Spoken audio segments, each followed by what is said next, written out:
Kalau sakit kepala dan leher tegang kerap berulang, itu tandanya badan dah mula bagi isyarat yang tekanan darah mungkin tak terkawal. Sebab bukan semua sakit kepala datang sebab penat. Ada yang berlaku bila tekanan dalam salur darah dah lama tinggi dan aliran darah kurang lancar. Kawan aku dulu jenis kerja kuat. Duduk lama, selalu stres, drive jauh tiap hari. Mula-mula pening biasa je. Sekejap okey, sekejap datang balik. Dia ingat kurang tidur.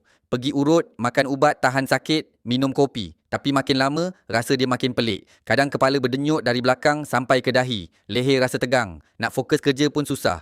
Naik tangga sikit, terus rasa berdebar. Dia try macam-macam. Rehat awal, minum air banyak, pergi urut, tapi rasa tak selesa tetap datang balik. Lepas tu baru dia perasan, setiap pagi kepala masih rasa berat. Berdiri lama sikit terus rasa berpinar. Malam susah tidur sebab badan rasa tak selesa. Lepas jumpa doktor, doktor cakap straight. Ini bukan sakit kepala biasa. Tekanan darah dia tinggi dan memang kena jaga dari awal. Sebab bila tekanan darah tak terkawal, salur darah bekerja lebih kuat dan lama kelamaan boleh meningkatkan risiko komplikasi kesihatan.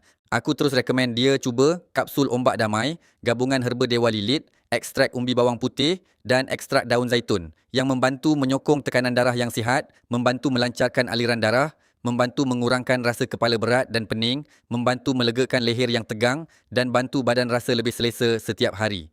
Dia terus ikut cara makan yang disyorkan mengikut berat badan dan aku pesan terus amalkan secara konsisten minggu pertama. Hari ketiga dia cakap kepala dah rasa lebih ringan. Hari kelima leher dah tak setegang dulu. Hari ketujuh dia sendiri cakap, bro baru aku sedar. Rupanya selama ni bukan badan aku penat, tapi tekanan darah aku yang memang kena jaga.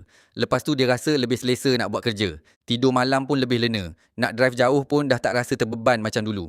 Kalau kau tengah selalu sakit kepala, kepala rasa berat, leher tegang atau mudah rasa berpinar, jangan tunggu sampai badan bagi isyarat yang lebih serius baru nak mula bertindak.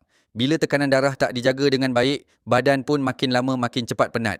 Try kapsul ombak damai. Amalkan ikut cara makan yang disyorkan. Ramai jadikan ia sebagai ikhtiar harian untuk membantu menyokong tekanan darah yang sihat, melancarkan aliran darah serta membantu mengurangkan rasa kepala berat dan pening. Klik terus beg kuning atau link tulisan kat bawah ni sekarang.